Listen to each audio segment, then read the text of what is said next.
You went straight to the spoilers.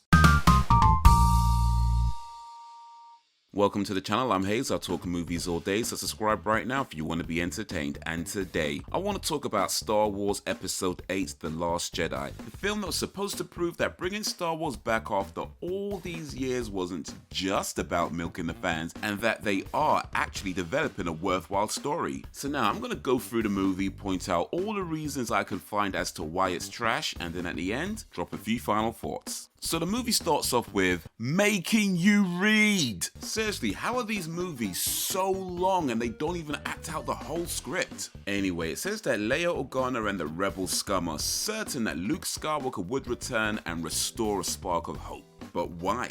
Luke left, told no one where he was going. They literally just had a whole 2 hours, 16-minute movie about looking for someone who doesn't want to be found. Why are you certain he's gonna come back? This is why it never hurts to have a plan B, just in case he doesn't come. Or in case he does come? Never mind. We've caught them in the middle of their evacuation. Oh, so that's what happened to Edward Elizabeth Hitler. Looks like he finally quit drinking and got himself a job. Well, good for you. Good for you. So this lady tells Hux that a resistance ship is approaching with its guns and shield in attack mode. Now maybe I'm a little bit dense here, but how can a shield be in attack mode? BB-8 says it has a bad feeling about this, but robots don't have feelings. Tell him Leia has an urgent message for him. I believe he's tooling with you, sir.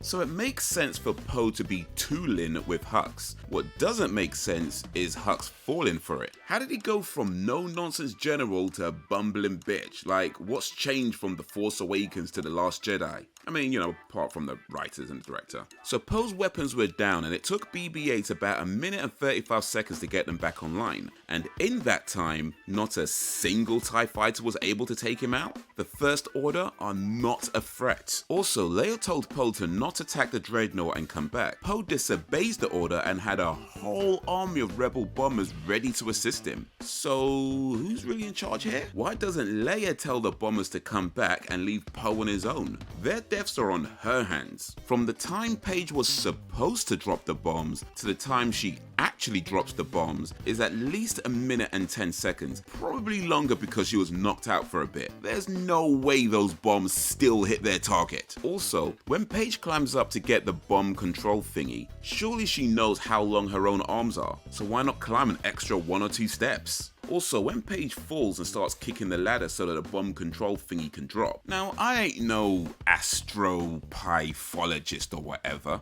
but I'm not convinced that kicking the ladder would cause enough of a vibration to shake the bomb control thingy loose. It's way too far up, the ladder isn't even on the same side as the bomb control thingy, so unless this whole craft is made with the most shoddiest of workmanships, that bomb control thingy is not dropping down. Also, Paige was facing up when the bomb control thingy fell right past her. There's no way Paige turned 180 degrees and caught it in time. They've already established her arms are not that long. Also, look at the direction her arm is moving in. Did it just pass through the metal bridge? Also, this whole death scene is filmed like we're supposed to be emotionally attached to Paige. But why? Who is she? I mean, everybody is somebody, of course, but who is she? Why are they spending so much time on a death scene for someone who turned up, says one word, and then dies? Like, what kind of feeling are you trying to create? What kind of message are you trying to send? Because whatever it is, I'm not sure it's coming through, to be honest with you. Like, I don't know, maybe that's just me. Maybe that's just me. So Finn wakes up from his coma and the first thing he says is, "Rey, this nigga got it bad." Also, Finn was just walking around squirting water everywhere and nobody said nothing, just carrying on like it's just another Tuesday. Also, how did BB-8 know Finn was there? He wasn't in their line of sight because Poe was already looking in that direction, which means Finn must have still been behind the wall when BB-8 beeped about him. Also, are we really supposed to believe that Finn was lying unconscious and his hair stayed neatly combed the whole time? Anyway, now we're checking in on where The Force Awakens left off, and Rey finally realized that if you want to hand someone something, just walk up to them. Now, I know a lot of people were mad that Luke took the lightsaber and threw it away, but it actually makes sense. He left home told no one, did not want to be found, and then some random girl he don't know turns up unannounced to give him the very thing he purposefully left behind. So yeah, of course he's gonna throw it away. It's like when someone calls you without texting first. The hell was you thinking? Also, this walk path was not there in The Force Awakens. So what happened? Did roadmen come and fix it up right while Luke and Rey stared at each other the whole time? Nothing wrong with that, of course. You know, if you're paid to do a job, you do the job. Plus, it looks like Luke is closer to the rock thingy, so I guess he had to step out of the way while the roadmen did their thing. Also, is it me or does the grass look greener in The Force Awakens? So Luke refuses to go with Rey, and because of that, Chewie shows up angry and kicks Luke's front door off its hinges. Two things. One, if Chewie thought that he could convince Luke to come with them, then he should have gone with Rey to begin with, instead of getting mad that Luke don't want to trust some stranger turning up out of nowhere. And B, once you kick a man's door off its hinges, he ain't going nowhere with you. Now he's gonna call up those road guys to see if they can fix doors as well. Probably don't get good reception out there. Plus, how long is it gonna take them to arrive? Anyway, so Snoke is actually a bitch. He force dragged Hux in front of everybody, and then when face to face, he's acting all pleased with him. And then, as soon as Hux is out the room, he's calling him a rabid cur, telling Kylo he only keeps Hux in a position of power so he can be manipulated into being a sharp tool. How you gonna do that when you completely undermined his authority right in front of his subordinates? Are you dumb? Also, I'm pretty sure Hux can still hear Snoke from there. Also, why does Snoke dress like Hugh Hefner's broke cousin? Anyway, Snoke tells Kylo that when he found him, he saw the potential of his bloodline, a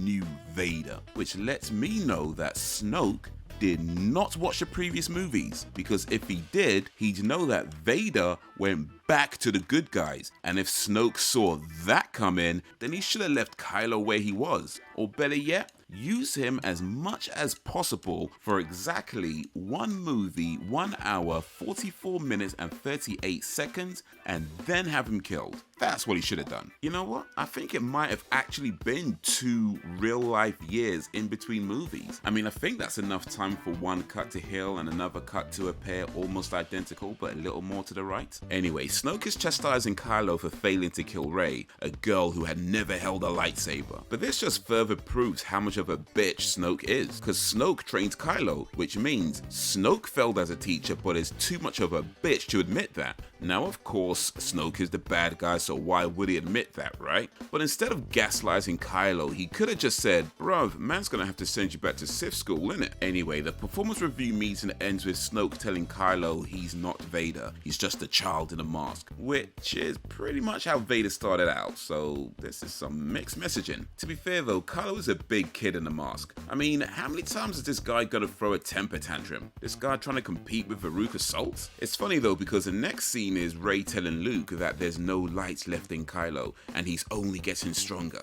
The no light bit, that may or may not be true, but only getting stronger? Ha! And besides, how would Rey know that Kylo is getting stronger? The last time she saw him, it would not have looked that way. The problem isn't Luke drinking the milk. The problem is Luke drinking the milk without pasteurization. That's gotta have the most amount of not safe for humans bacteria in there. So Luke pole vaulted from one side of the cliff to the other just so he could stab the Speeton channelfish out of the water. Okay, but why couldn't he just stab the fish from where he was before? Also, look how long that pole is. If the fish is on one end, that would be a long and arduous process to get the stick all the way up, especially when he's not on an even surface. So would he have to stab the fish, pole vault back, and then pull the pole out of the water? Because if so, he really should have just stayed where he was and stabbed the fish from there. Or better yet, go down to the shore and use a fishing rod. Once again, Rey hears voices, and once again, Rey goes wandering around someone else's place without asking permission. Okay, so I know Poe disobeyed an order, but is slapping your most daring pilot really a sign of good leadership? Furthermore, if you're gonna slap him harder. I mean, he did get a bunch of people killed. This is Finn's 3rd time on screen, and also the 3rd time he's mentioned Rey. Why are they making him such a simp? Mate, all you need to know is, she ain't thinking about you right now. Proximity alert! They found us. That's impossible. Seriously though, how many times is somebody gonna say something is impossible when it literally just happened? Clearly it's not impossible. I'm Mary Poppins, y'all!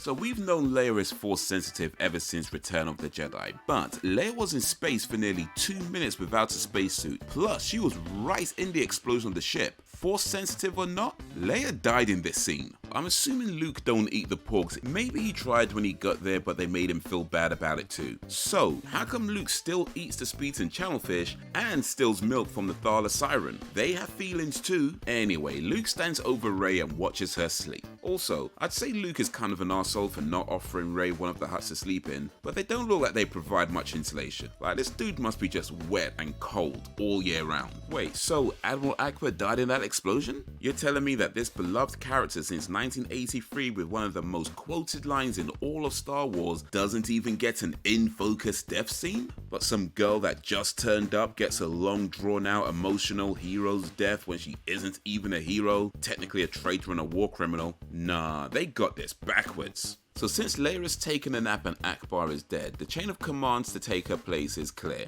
Obviously, it goes to Vice Admiral Holdo, you know, from the she was in the Prince of Leia Alderaan book, of course. Mate, who the hell is Holdo? There's maybe 5 people in the whole world that actually read Star Wars books. Even Poe barely knew who she is. And why does she look like she could be the Queen Bee of Oompa Loompas? Anyway, Poe asks Holdo what the plan is and Holdo chastised him, calling him a trigger-happy flyboy. But why? I mean, sure, we know Poe is the type to disobey an order, but that don't mean you gotta be rude about it. Finn is trying to escape the ship because, I mean, who wants to deal with Holdo, right? And you know, he's still simping over Rey. But he stops by Rose Tico. Rose Tico is a sister of Paige, the girl that died in the beginning. Here's the thing, according to Rose, Paige told her to know right from wrong and don't run away when it gets hard. Okay, but too bad Paige didn't take her own advice. Also, how long has it been since Paige died? They don't specify, but it kinda seems like it's been at least a day.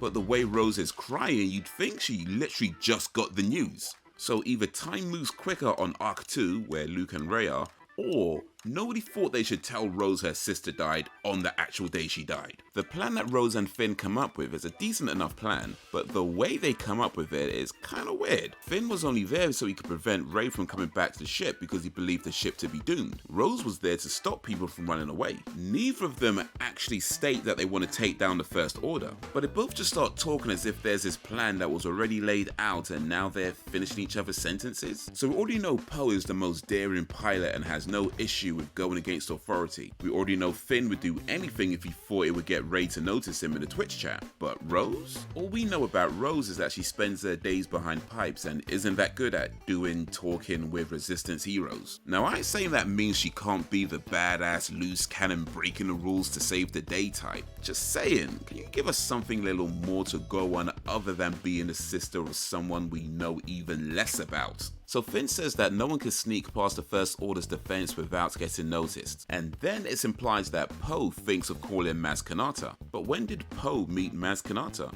Their paths don't cross in The Force Awakens, so why would Maz be the first person he thinks of? You know what? I was wrong. It wasn't the roadmen who built the walk path, it was the Lanai, because the way they just appeared out of nowhere with a whole tool set while Rey was on Force time with Kylo. Also, Rey lies to Luke and then referred to the Lanai as things. That's just rude. Luke makes fun of Rey for holding out her arm when he says to reach out. But considering the first few instructions were close your eyes and breathe, it actually makes sense that Rey would think reach out was a literal instruction as well. This is Luke's fault for not specifying reach out with your force feeling. Luke's a shit teacher, which to be fair stands to reason because he was a shit student too. Luke gets mad at Rey for going straight to the dark when reaching out with her feelings. First of all, that's not true. Rey actually saw life and peace and a bunch of other stuff before the dark side called her. And B, wasn't it part of Luke's training that he goes inside the cave that was strong with the dark side of the Force? So the only difference is Rey didn't need a little green incompetent bitch to tell her it needed to be done. We are now 52 minutes and 10 seconds into the movie and this is the first time Rey has mentioned Finn. I guess his simping paid off. So in Canto Bight, they have Favier racing which causes the building to rumble like an earthquake, but it's supposed to be some rich people's place, so why is a casino made with such shoddy workmanship? They ain't rebel scum. When Finn asks Rose why she hates Canto Bight, Rose tells him to look closer. Finn then looks through the binocular telescope thingy, and near enough to right away, he sees the Favier racers whipping the Faviers and some kids getting shouted at. Now, if Finn can see it that quickly, they're clearly not even trying to hide it, which means you really didn't need to look closer. Like, it's there. Anyway, Rose tells Finn that she hates the Canto Bightians because they sell weapons to the First Order, which honestly seems like a dumb reason to hate them. Maybe at most a dislike, but hate? Nah. Had Rose said she used to be one of those kids getting shouted at and possibly beaten, then yeah, that would be a good reason to hate them, or at least hate the ones facilitating it. But all they did was sell weapons and then became rich arseholes. It's the First Order that are buying the weapons and doing the bad things with those weapons. So let's keep the hate focused on the right people. Also, can we talk about the fact that the First Order are not only buying weapons, they're buying enough weapons to fund this posh casino? They're supposed to be the bad guys, why don't they just steal the weapons? Also, if the First Order are buying weapons, what are they buying the weapons with? I mean, are the First Order a business? Do they sell something or provide some kind of service? Are they a charity that collects donations? What do they do to get money to then buy weapons with? Furthermore, is this really the first time Finn heard about the First Order buying weapons from the Canto Bightians? The former stormtrooper? This is the first time? Really?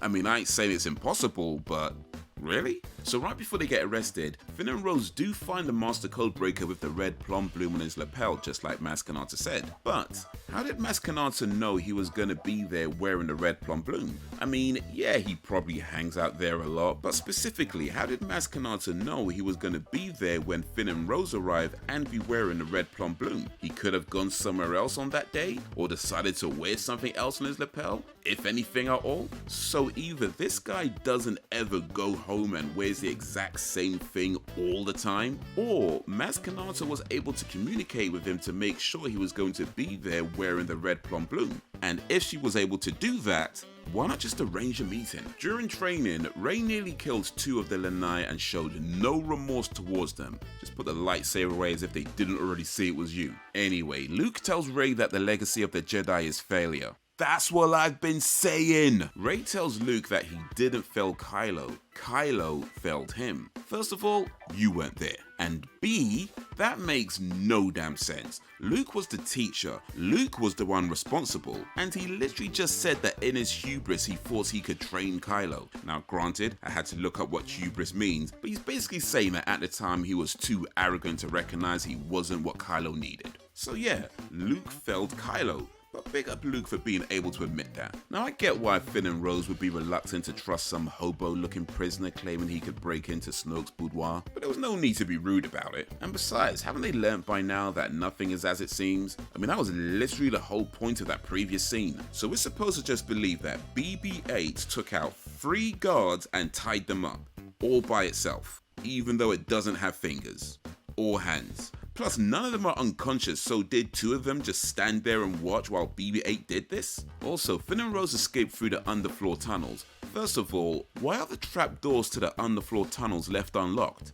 In a prison. And B, it didn't occur to them to put the lid back? Also, Finn referred to the prison guards as cops, and I don't know, that just seems like an odd word to use in a galaxy far, far away. Though, to be fair, they probably shouldn't even be speaking English, so Also, why do the cops look like Frozone from The Incredibles? Also, I like that even though Finn was startled enough to lose balance, he still had enough wherewithal to not fall in the Favier poop. Rose gets the kid to not call the guards and even help them out by showing that they're with the Resistance. But why does that mean anything to the kids when clearly the Resistance ain't never done nothing for them? Matter of fact, those kids are not even the reason Finn and Rose are there. So these Faviers are strong enough to run through walls like it's nothing, yet all of them were cooped up in the stables while their owners whips them and made them compete against each other. Not once they thought, we can just break free. Also, apparently the Canto Bightians make the kids live in the stables with the Faviers, and Finn and Rose just left them there.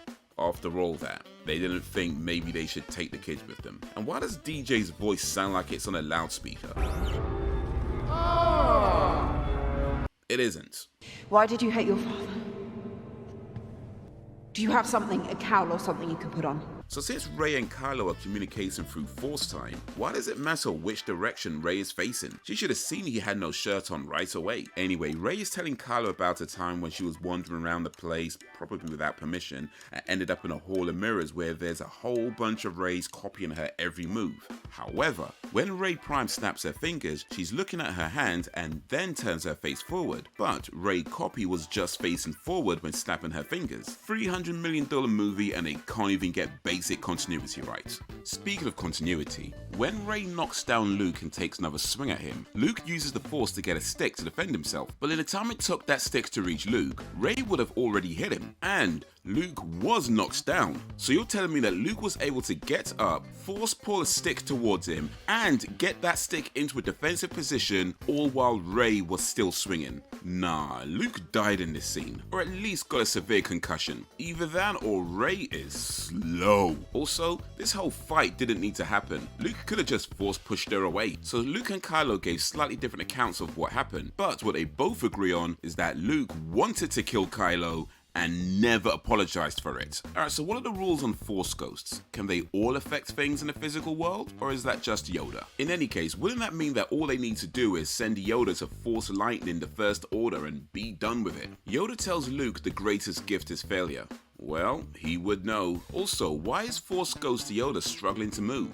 He's a ghost. He should have done what Darth Vader did and made his ghost a younger version of himself that looks like the actor that's gonna play him in 20 years. After Rose gave DJ the medallion as a deposit, Finn tells DJ to give it back because he has no idea what it means to her. But how does Finn know what the medallion means to her? It didn't come up when they met. I guess it's possible they talked about it during an off-camera moment, but I don't know, it just seems like an odd thing to bring up while you're sneaking out your own base to go look for someone you don't know in a place you've never been, then end up getting arrested, escaping through a tunnel system, riding Faviers through a casino, and boarding a ship flown by a dude you met like 5 minutes ago. Somewhere in all of that, Rose found time to tell Finn how important the medallion is to her, because if they had time for that in an off-camera moment, then surely at some point Finn tells Rose that the resistance she joined are also buying weapons from the Canto Bartians, which means at some point before the end of the movie, Rose is going to leave the resistance because she doesn't want to be a hypocrite. So after Poe confronts Holdo because she still hasn't told him what the plan is, Poe sees that they're fueling up the escape pods. But why are they fueling the escape pods? I mean, escape pods are there in case you need to escape in the event of an emergency. Shouldn't they already be fueled and ready to go? This is the second time Rey has mentioned Finn. It's kind of funny because since the first time Rey mentioned Finn,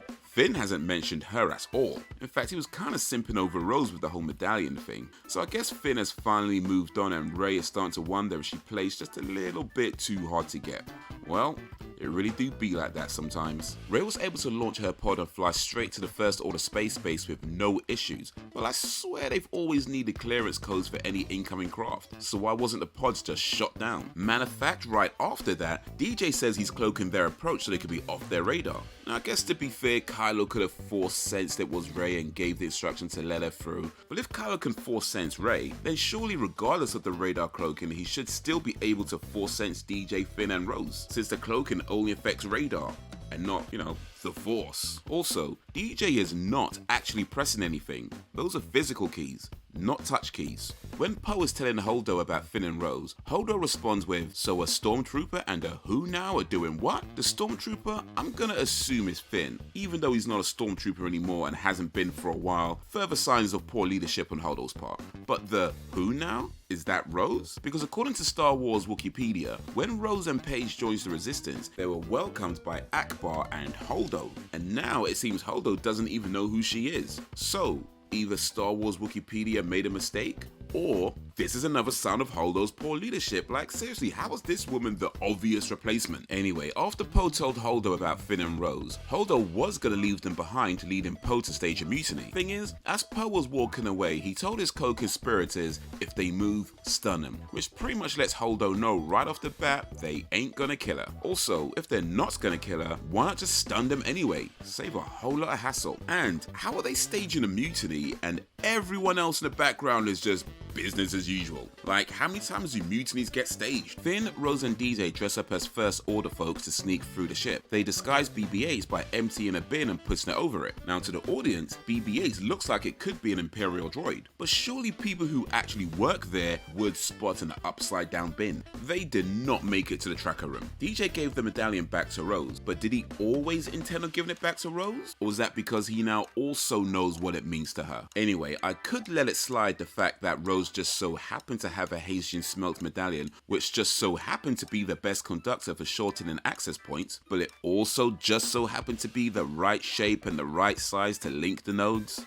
Now you're stretching it. When Poe called through to BB-8, BB-8 has Poe's voice on loudspeaker. Seriously, how many times are they going to do this? They're lucky no one was around this time. Also, how did BB-8 shoot the communicator through the grill? I mean, which part of BB-8 opens up to quickly and accurately shoot a communicator through a grill? Furthermore, why does a bin have a grill at the bottom? And what are the odds that a BB-8 would have a communicator the exact shape and size to be quickly shot through a bin that was found randomly on a First Order ship? That just seems super convenient. Also, Finn tells Rose he knows where the nearest escape pods are.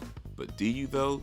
Do you really? I mean, it's been a while now. How'd you know they haven't done some feng shui since you've left? Oh look, Holdo was able to get out of that predicament without any real problems. Gee, I didn't see that coming. And did Holdo just say pew when firing the stun gun? $300 million movie and this is the sound effects budget? Anyway, Leia comes out of her coma to shoot Poe with a stun gun, and afterwards Connix raises her hands up out of fear Leia might shoot her. But you know what? I don't think so. I think Leia and Connix have a connection that goes beyond everything happening here. I don't think Leia would shoot Connix, even if it is just a stun gun. Maybe talk to her about the consequences of her actions and try to give her some advice, but nah, I don't think Leia would ever shoot Connix. Holdo tells Leia that Poe is a troublemaker, but she likes him. Well, it wasn't that long ago she called Poe a trigger-happy flyboy, so keep that same energy. When Holdo tells Leia that for the transports to escape, someone needs to stay behind to pilot the cruiser, watch how C-3PO backs away like the Homer Simpson meme. Anyway, so Holdo's plan was to fuel the escape pods, get everyone on board, and then stay behind to pilot the cruiser.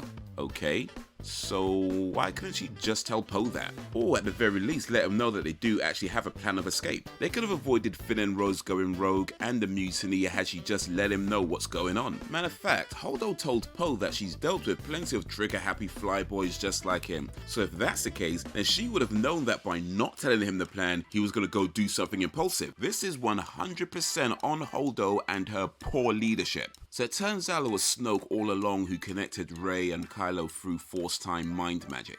Okay, so if Snoke can do that, then surely he could have just used the Force to kill Rey, and everyone else in the Resistance for that matter. This movie did not need to happen. Leia gives Poe more details of Holdo's plan to get them to an abandoned rebel hideout on Crait, because Holdo was more interested in protecting the lights than seeming like a hero. Yeah, maybe, but that doesn't excuse her lackadaisical behavior. What good is a plan if you're not letting everyone know what their part in it is? And if Holdo genuinely believed that Poe was going to be a problem, and he was, then she should have had him locked up from the jump. Instead, she chose to flaunt her ego and then starts kissing ass as soon as Leia wakes up. And let's not forget that she didn't even notice Finn and Rose were missing. And by the way, how does Leia know more about Holdo's plan than Poe does when Leia was unconscious the whole time? Anyway, DJ sold out Finn and Rose and I ain't mad at it. He has no allegiance to them, he was clear about that when they met. Maybe Finn shouldn't have demanded he give the medallion back. He might have stayed in there higher. You know what, Rey using the Force to grab the lightsaber, then Snoke using the Force to hit her in the head with that same lightsaber. Can't lie, man, that was pretty cool. The bit when Kylo betrays and kills Snoke is pretty cool too, especially with Snoke saying he senses his intent to strike down his true enemy, but being too arrogant to realize Kylo's true enemy was Snoke. Here's the thing though, they already showed Snoke to be mad powerful with the dark side of the Force, so the fact that Snoke couldn't sense Kylo's intent to kill him, I ain't buying it. So it turns out Rey's parents were filthy junkers who sold her off for drinking money, but in The Force Awakens, it was Unkar that took her in. So was Rey Unkar's property? And if so, then how did Rey go from little slave girl to selling scrap parts to the former slave owner? Because that feels like a massive gap of very possibly pertinent information about Rey that is completely missing. Also, apparently her parents are dead in a pauper's grave in Jakku Desert, but they were leaving Jakku, right? So did they not leave, or did they come back? To be fair, I guess that's not as important to know, but would be nice. Also, apparently Rey's parents are nobodies, and Rey has no place in the story because she comes from nothing. Now, I'm not going to disagree with that, but are you sure? Like, really sure? I mean, maybe her parents didn't do much because maybe one of their parents did so much that it caused them a lot of trauma, and all they can do was drink their problems away. So, Mr. Kylo Ren, are you sure Rey comes from nothing and that there is nothing significant about her family history? Are you sure? Alright. After DJ told the First Order about the Rebels' escape pods, the First Order started firing on the transporters, leading Holdo to turn the cruiser around, pull it in hyperspeed, and launch directly into the First Order space base, splitting it in two. It's a really cool scene, but here's the thing. From the time the First Order shot down the first transporter to the time Holdo launched the cruiser into them is about 10 minutes. It should not take that long to shoot down 30 transporters. They should all be dead by now. Or if it does take them that long to shoot them down, then the rebels should not still be in an effective firing range. Also, it took Holdo about 9 minutes to decide to launch the cruiser into the First Order, so most of the resistance deaths are on her. Also, this kind of raises the question, every other time someone in Star Wars jumped to hyperspeed, there was never anything in the way? How would they know that the entirety of their path is going to be completely clear every single time? And Holdo did not deserve this. Death scenes like this should be reserved for characters that have either contributed something or have had some kind of redemption. Holdo is not that. Holdo is more death by tripping over a loose cable. I mean, they effectively created a whole new character and wanted us to believe that she was more concerned with saving the lights and seeming like a hero, which may very well be true, but nothing in her entire screen time says that. She was arrogant, egotistical, and created bare problems through poor leadership. And after all that, she gets a hero's death, and it means nothing because she hasn't earned it. Anyway, Finn and Rose were handcuffed when the cruiser hit the ship, and then, all of a sudden, also, how did Phasma get all the way over there and manage to come marching back with a small crew when she was literally right next to Finn and Rose when they got hit? Also, nobody's clothes got dirty? Nobody? Finn is sweating but with neat hair. Rose has grease on her face with messy hair, but nobody's clothes got dirty? Also, I don't believe Rose still has her medallion. That thing would have either fallen off or got broke or both. But still though, when Phasma is beaten down and tells Finn he was always scum, and Finn replies, "Rebel scum." That was sick. So BB-8 came to the rescue. A little late, but whatever. Thing is though, they were really implying that the bad BB-8 was onto it. So what happened there? The battle on Crait is a very well done scene. It's visually impressive and it really captures how the Resistance have so little hope left. And whoever's idea it was to have the red salt under the white salt, that was a good idea because it looks cool on screen and there could even be a scientific explanation behind it as well, so even better. But they bitched out on the ending. Finn has actually earned a hero's death, by the way, but fine. Rose crashed her ship into his to stop him from crashing into the battering ram. That should have killed them both, and if not, they're literally right in enemy territory, so why isn't anybody shooting at them? But I like that Finn ran over to check on Rose after the crash. It's actually consistent with his character, and it also seems consistent that women just plant kisses on him without consent. Also, Rose tells Finn that they'll win by saving what they love and not fighting what they hate. Now that sounds very poetic, but are you dumb? Because not only did Rose risk both their lives, she did so in enemy territory, and the battering ram is still active, so unless some unplanned miracle happens, they're all dead. So how she figured this is how they win? I mean, I know an unplanned miracle is about to happen. I'm just saying, they got lucky. So it turns out Luke was force projecting his hologram to Crait to distract Kylo and the First Order. Okay, cool. But how come the two cube thingies he gave Leia stayed there after he stopped force projecting and even after he died? And why would Leia just leave them on the floor? That's just rude. But at least someone who's earned a hero's death got a hero's death, so that's something. So did Rey steal the ancient Jedi books? Oh, so that's what Yoda meant when he said the library doesn't contain anything Rey doesn't already have. Can't lie, that was pretty clever. Maybe Yoda is a smart geezer after all. Except he probably could have just told Luke that, instead of blowing it up and risking carbon dioxide poisoning for nothing. Actually, nah, Yoda is still dumb. The movie ends with one of the kids on Canto Bight telling the other kids a story about Jedi Master Luke Skywalker's face-off with Kylo. But how does he know about Luke Skywalker's face-off with Kylo? Hasn't that just happened on a whole nother planet? And if this is sometime later, why are they talking about the Resistance with such reverence when it was the Resistance that turned up and left them behind? They literally freed the animals and left the children to face the angry overseer. These are not good people. But it turns out this other kid is Force sensitive, so he's probably gonna have a really cool, surprising and significant role in the next movie. Alright, so before I get into my final thoughts, if you liked this movie, check out these movies. They're all films that subvert expectations of their genres, but do so in a way that actually still makes sense. Alright, so let's talk about The Last Jedi. Now, when I saw this film in the cinema, my initial thoughts were something along the lines of, it's a great standalone movie, but a terrible sequel. You know, like if it wasn't Star Wars, just its own thing, entirely separate, it would be pretty good. But because it is part of a series, it doesn't hold well.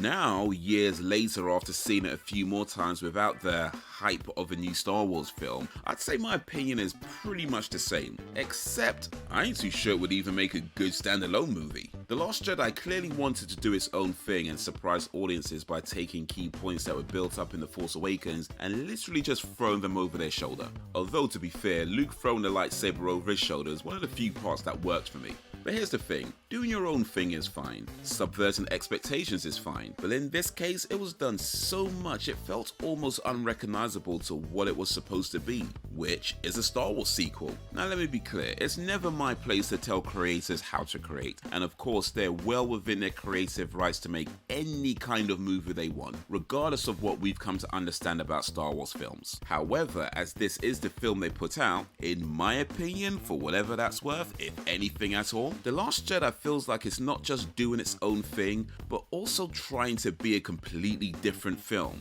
Like, imagine you write a script for a movie, pitch it around Hollywood and everyone says no. One day you are given the keys to the Star Wars kingdom and are given carte blanche to write any kind of sequel you want. But instead of writing a sequel that follows on from the predecessor, you write a sequel that incorporates as many ideas from the old rejected script, even the parts that don't really fit. You put them all in there anyway. Now, I ain't saying that's what happened, I wouldn't know. I'm just saying, that's what watching this movie feels like. But whether it's its own story or not, the film doesn't have any real direction. The Canto Bight scene wasn't long, but felt like forever. And then they threw the whole animal rights message in there, but they didn't actually save the animals because they're still on the islands, they just inconvenienced the racers for a bit. Holdo, who...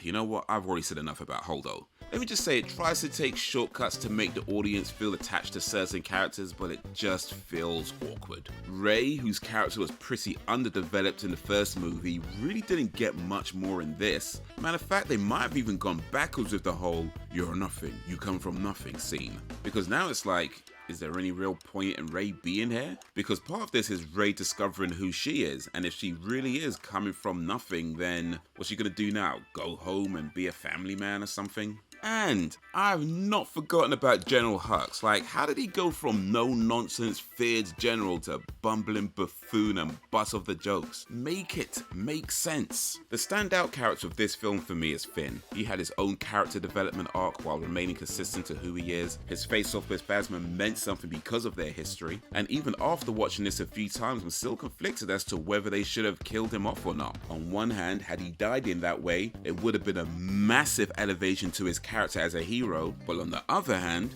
don't nobody want Finn to die? And that's the power of having a well-developed character. We see his journey from stormtrooper to just wanting to escape, to caring about the resistance and finding friends within it. So I ain't mad they didn't give Finn the hero's death. But that bullshit Rose was talking about winning by saving the ones we love, nah. Finn deserved a better explanation than that. And speaking of Rose, Kelly Marie Tran did not deserve the cyberbullying she got over this role. That is never okay. But I gotta keep it real, they introduced a whole new character, threw her right in the middle of the story, and still managed to do nothing with her.